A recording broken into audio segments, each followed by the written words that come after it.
Sumainyo ang Panginoon. At sumaiyo rin. Ang mabuting balita ng Panginoon ayon kay San Marcos. Papuri sa iyo, Panginoon.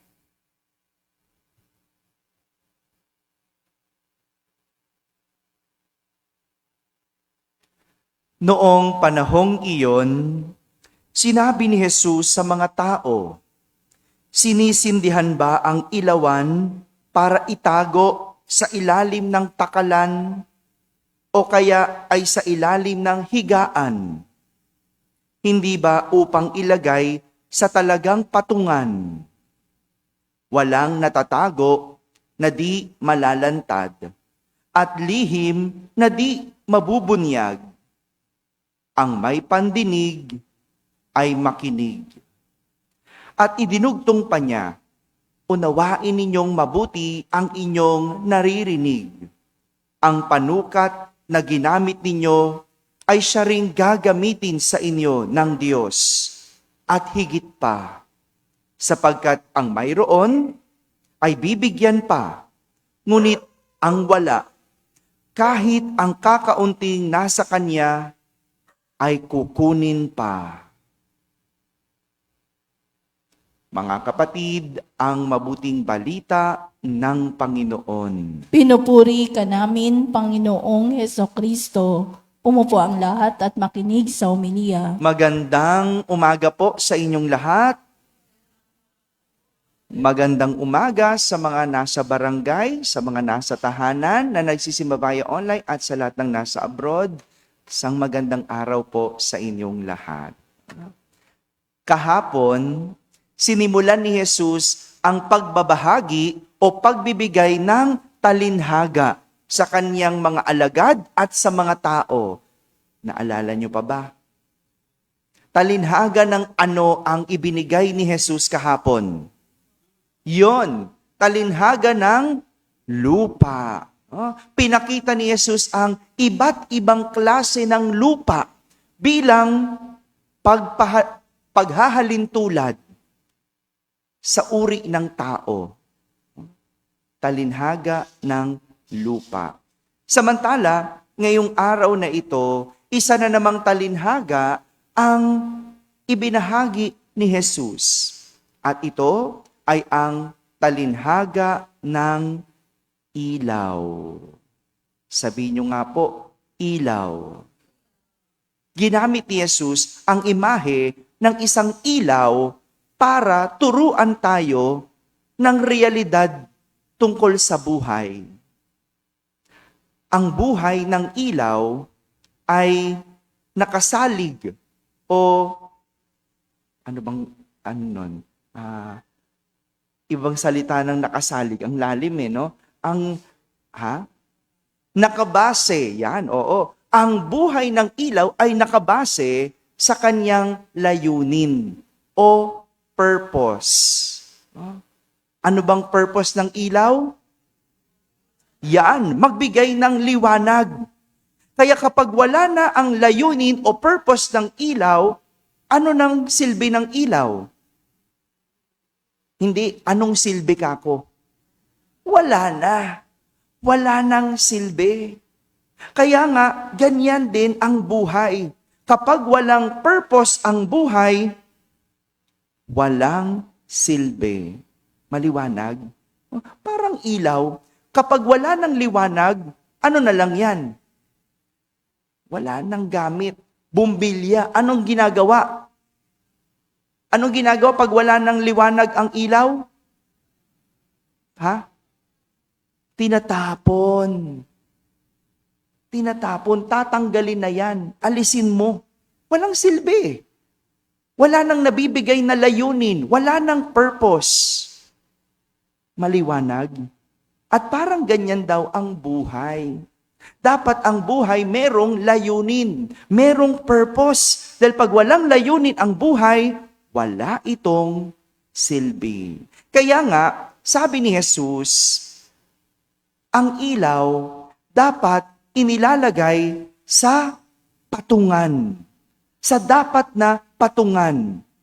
Dapat itong nakikita, hindi tinatago. Imagine niyo, ang bumbilya, nilagay mo sa ilalim ng higaan. Anong silbi? Wala. Walang mailawan. Walang mabigyan ng liwanag kasi tinago. At ganyan din ang ating buhay. Dapat merong layunin at yung layunin hindi tinatago. Dapat nakikita. Ang buhay kailangan may layunin. May layunin ba ang inyong buhay? Bakit kayo gumigising? Para makapaglingkod. Para makapagtrabaho. Ano pa? Hello? Tulog na yung iba. Okay. Kahit yung inyong trabaho, kahit inyong panlilingkod, ay merong layunin. Bakit ka naglilingkod? Para sa Panginoon. Bakit ka nagtatrabaho? Para sa pamilya. 'Di ba? At yung mga yan, hindi mo tinatago yung layunin ng iyong paglilingkod. Hindi mo tinatago na para sa pamilya ito. Hindi mo tinatago na para sa Diyos ito. Hindi ba? Ganyan dapat. Ganyan. Kaya magandang tignan ano ang iyong layunin sa buhay. Merong iba, may trabaho o nagtatrabaho pero may layuning iba. Ano yon? Makaisa. Makapanloko. Makapambudol. Kaya nga, yung layunin, anong ginagawa niya? Tinatago. Hello? Merong iba, naglilingkod sa simbahan, pero anong layunin? Para makapanchismis. Para magpapansin. No? Gusto ko sa simbahan ako magsilbi. Kasi hindi napapansin sa bahay, sa simbahan, papansin. Kaya tingnan mo, ano nangyayari? Pabigat sa simbahan. Kasi ang gusto, yung mapansin siya. Gusto magpasikat siya. At hindi ganyan ang ilaw. Ang ilaw, kahit na nakalantad, hindi yan papansin. Tama ba? Kasi di ba, pag binuksan mo ang ilaw sa bahay, hindi ka naman nakatingin sa ilaw. Tama ba? Saan ka nakatingin? Sa paligid. Sa mga naiilawan ng ilaw. Kaya, ganun ang ganda ng imahe ng ilaw. Kasi yung ilaw, kahit nagbibigay ng liwanag, hindi siya papansin. Hindi niya sinasabing, ako ang tignan mo. Ako ang pansinin niyo. Hindi. Ang titignan mo, yung iniilawan nito. Ganun din, sa buhay natin. Yung pag-aaral, pagsisimba, pag-aasawa, ano pa, pakikipagkaibigan, pakikipagrelasyon, lahat yan dapat may layunin. At yung layunin dapat nakikita at nararamdaman ng tao. Sabi nga, ano man ang iyong lihim, mabubunyag. Kaya tingnan mo, yung mga merong ibang lihim at motibo, yung may ibang purpose o layunin, kahit itago mo, sa huli, mabubunyag. Yung mga panloloko, pandaraya, pangangaliwa, no? Lahat yan, sa huli, malalantad. At magandang tignan, tanungin sa sarili, ano ba ang aking layunin? Ba't ka nagsisimba? Anong iyong layunin?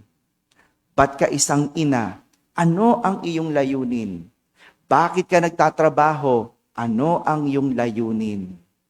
Tandaan, kahit itago mo yan, sa huli, malalantad. At anumang meron ka, babawiin. Kaya nga, ginagamit dapat ang mga bagay na meron tayo para matupad ang ating layunin. Ano yon? Meron kang katawan na malakas para gamitin. Meron kang kamay, meron kang isip. Lahat yan ibinigay sa'yo. Meron kang talento, meron kang talino. Pero gamitin mo ito ng wasto. Dahil pag ginamit mo yan sa kasamaan at kalokohan, yan ay babawiin. Babawiin. Mga kapatid, Ito ang hamon ng talinhaga ng ilaw. Ang alamin ang ating layunin o purpose. Gamitin ang ibinigay sa atin ng Diyos ng wasto at ipakita, iparamdam ang ating layunin sa buhay. Amen. Amen.